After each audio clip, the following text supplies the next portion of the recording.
Olá pessoal, tudo bem com vocês? Aqui é Fernanda Mansur, hipnóloga clínica e bioalinhadora, e hoje eu estou aqui para gravar para vocês o segundo áudio dessa série que eu estou fazendo sobre a personalidade, sobre os nossos traços de caráter. Eu recebi bastante feedbacks, né, referente ao primeiro vídeo, algumas pessoas dizendo que se identificaram, outras dizendo que não se identificaram nem um pouco, algumas dizendo que se identificaram um pouco.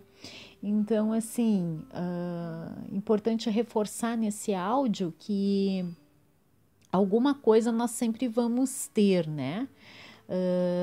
Segundo o criador dessa descoberta, né, que foi Reich, nós temos todos os 5 traços de caráter, alguns muito mais, outros bem menos, né? Mas isso é muito comum e normal.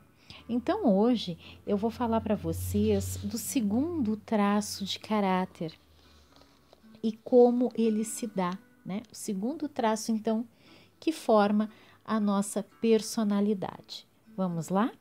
Então, o segundo traço, ele é formado no momento da amamentação. Você lembra que no primeiro áudio nós falamos do período da gestação, né? Quando o bebê ainda é um feto, né? Ainda está em formação. Aqui no segundo traço é formado um traço chamado oral, tá? O nome desse segundo traço é oral e ele se dá no período justamente da amamentação.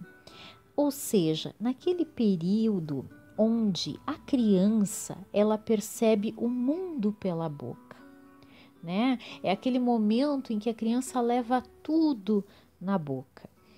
E esse traço, o traço oral, ele se dá pelo seguinte, porque a criança, ela sente que alguma necessidade básica dela não foi suprida, não foi atendida, né, durante a fase da amamentação.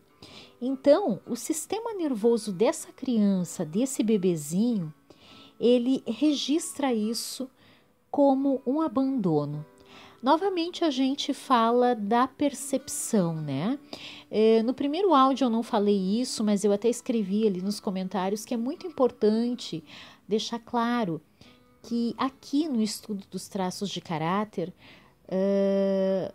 não é a nossa intenção criticar a mãe ou criticar o pai, não, de forma alguma. Isso tudo é a percepção, é como a criança percebeu o ambiente, é como a criança percebeu o que estava acontecendo à sua volta. Então, o fato de uma criança se sentir abandonada, digamos assim, não quer dizer que a sua mãe ou o seu pai o tenham abandonado, né? Foi a percepção dela que sentiu assim. Mas veja, aqui no traço oral, essa criança vai sentir que alguma necessidade dela não foi devidamente atendida. Por que não foi devidamente atendida? Porque talvez essa necessidade ela possa ter sido atendida pela mãe ou de mais ou de menos. Como assim, Fernanda? Eu já vou te explicar. Bom, primeiramente, vamos falar de algumas características do traço de personalidade, do traço de caráter oral. Então, as pessoas que têm oralidade, elas serão pessoas extremamente intensas, pessoas que farão de tudo para ter as pessoas que gostam por perto. Se você tentar sair de perto de um oral, é muito provável que ele te puxe pelo braço. São pessoas que geralmente tocam nas outras pessoas enquanto falam. E são pessoas que também têm uma dor. Como nós falamos lá no primeiro traço, o primeiro traço tem a dor da rejeição. Lembra? Aqui, a dor do segundo traço, a dor do oral, é a dor do abandono. Então, a dor existencial dele, o medo dele é de ser abandonado. E por quê, Fernanda? Vamos entender então o contexto. Bom, nós precisamos entender que vamos ter dois tipos de oralidade. Então, esse traço ele vai se dividir em dois tipos. O chamado oral do excesso e o chamado oral da falta. Quem seria, então, o oral do excesso? O oral do excesso é justamente aquele bebezinho que foi atendido demais na fase da gestação. Como assim demais? Ele sequer começava a chorar e a mãe já corria para ver qual era a sua necessidade. Já corria com a chupeta, já corria com a mamadeira. Mas você lembra que eu disse aqui no início que um oral, na percepção dele, ele não teve a sua necessidade devidamente atendida? Pois é, aqui para o oral do excesso, ele foi atendido demais, mas não a necessidade dele. Então, pode ser que essa criança, lá nesse período da amamentação, ela começou a chorar. Mas ela estava chorando, por exemplo, porque ela precisava trocar fralda, ou porque tinha uma etiqueta incomodando na roupinha dela. E aí a mãe viu que a criança começou a chorar, já veio correndo, já deu a chupeta, já deu a mamadeira. Então a necessidade dela, que era a fralda, ou que era a etiqueta na roupa, enfim, que estava incomodando ela, ou era a dor que ela estava sentindo, não foi devidamente atendida. Então naquele momento a percepção que ela tem através do sistema, do registro que o sistema nervoso dela faz, é essa: eu não fui atendida, eu estou em abandono, porque daí pode ser que essa mãe tenha dado a chupeta, tenha dado a mamadeira e tenha saído. E aí essa criança se sente com essa percepção de abandono. E esse então seria o oral que nós chamamos oral do excesso, né? Ele foi atendido demais, mas não com a devida necessidade que ele tinha. E quem é o oral de menos, digamos assim? Quem é o oral da falta? O oral da falta é aquele bebê que estava no berço, chorou, a mãe não ouviu. Naquele momento ele chorou e ninguém veio ver ele. Ninguém veio acudi-lo, digamos assim. Então, ele percebe eu estou abandonado, eu fui abandonado, ninguém veio, eu estou chorando e aí ninguém vem em meu socorro, entende? É assim que o sistema nervoso dele capta, certo? Então, é esse o exemplo que eu tenho para dar para vocês, daquela criança que fica sozinha, que fica chorando e ninguém aparece, né? E isso é muito comum acontecer, isso não quer dizer que seja sempre, né? Pode ser que uma vez ou outra essa mãe não pôde estar ali presente, não pôde estar ali no berço, às vezes até demorasse um pouco para chegar, mas na percepção daquela criança ela se sentiu abandonada. Ela sentiu que ela foi atendida de menos, certo? Talvez você esteja se perguntando, mas e qual a diferença da criança, do feto lá que se sentiu rejeitado, para esse bebê agora que se sente abandonado? Então, a diferença é que na percepção de rejeição, o que é uma rejeição? Eu olho para você e eu digo, eu não te quero. O abandono é diferente, porque no abandono, primeiro eu te quis e depois eu te deixei. Eu te larguei e não te quis mais. Então, essa é a diferença entre o primeiro e o segundo traço, certo? Bom, vamos falar um pouquinho da diferença entre o oral da falta e o oral do excesso, certo? Então vamos falar primeiro do oral do excesso.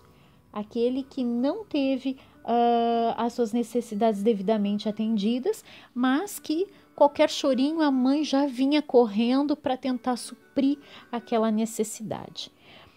Um oral do excesso, tudo para uma pessoa que tem esse traço de caráter oral do excesso, tudo vai ter a ver com a boca. Serão pessoas que dificilmente, hoje em dia, na vida adulta, dificilmente eles vão chorar. Por quê? Porque quando eles começavam a chorar lá na infância, a mãe já vinha correndo, não dava nem tempo de começar o choro. Então, isso explicaria, segundo Reich novamente, né? Eu estou trazendo aqui o conhecimento dele. Segundo ele, isso justificaria o porquê que hoje essas pessoas não choram ou têm uma grande dificuldade em chorar. São pessoas, os orais do excesso, são pessoas que precisam falar muito, que precisam se expressar muito.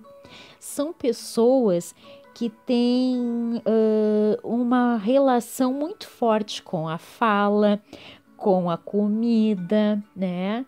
Então, aí, às vezes, podem ser algumas pessoas também que estão um pouquinho acima do peso, aquelas pessoas que têm aquela dificuldade, muitas vezes, de emagrecer, que têm a necessidade de comer, a necessidade de falar, de se expressar. Esses são os orais do excesso.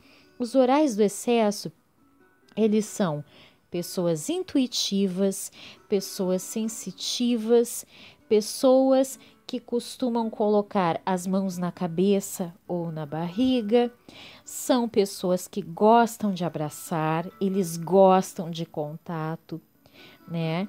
Eles gostam eles não gostam de fazer as coisas sozinhas, certo? Eles gostam de fazer as coisas sempre acompanhados, sempre com outras pessoas, certo? E quem é o oral da falta, Fernanda? Aquele que chorava no berço, se sentiu abandonado porque ninguém apareceu. Quem é o oral da falta? Bom, o oral da falta, ele desenvolve uma necessidade muito grande de atenção, tá? Então, na vida adulta dele, ele é aquela pessoa que ele acha que ninguém é capaz de suprir o amor que ele acha que não teve, né? Então, ele tem aquela necessidade, ele traz uma necessidade de chamar a atenção e ele acha que ele nunca é amado o suficiente. Ele se diminui muitas vezes porque ele acha que as outras pessoas precisam suprir as necessidades dele. Ele é uma pessoa que, diferente do oral do excesso, ele chora bastante, ele é bastante chorão, né? E ele acha que então que as pessoas não correspondem às expectativas dele. Ele é uma pessoa que sente bastante falta, que sente um vazio, que realmente sente o abandono. O oral da falta, ele pode tentar se preencher com compras, com vícios, festas, bebidas, tudo isso para tentar suprir esse vazio que ele sente, né? A falta que ele sente, né? Então, geralmente, um oral da falta, ele pensa assim: eu acho que os outros vão me abandonar porque eu fui, entre aspas, né? Abandonado lá no berço. Essa é a ideia inconsciente que ele traz, né? Inconsciente porque essa foi a percepção dele, né? Novamente, não quero dizer que a mãe o tenha abandonado. E agora você deve estar se perguntando: e qual é o recurso dos orais? Qual é o recurso? Porque dentro dessa teoria toda, desse conhecimento todo que eu estou trazendo para vocês, o que seria o recurso? O recurso é a forma que essa pessoa, que esse traço vai encontrar para não sentir a dor. Então, todas as pessoas que têm esse traço de oralidade, seja de excesso ou de falta mais forte, todos eles que estão vivendo no seu recurso, eles não sentem a dor, certo? Agora, quem está na dor é porque não está sabendo desenvolver, trabalhar com o seu recurso. Então, vamos lá. Qual é o recurso dos orais? Bom, os orais, eles têm uma capacidade, tá? Para comunicar-se, eles têm capacidade de desenvolver com a comunicação, eles têm uma capacidade muito grande de se conectar, de sentir. Para que isso? Para garantir que as suas necessidades elas sejam atendidas, né? Então, a capacidade deles é essa de se comunicar, de se conectar, de sentir. E tudo isso para garantir que as suas necessidades elas sejam atendidas. Os orais, eles se conectam com as pessoas com muito sentimento. Eles são pessoas extremamente sentimentais, eles falam bastante, né?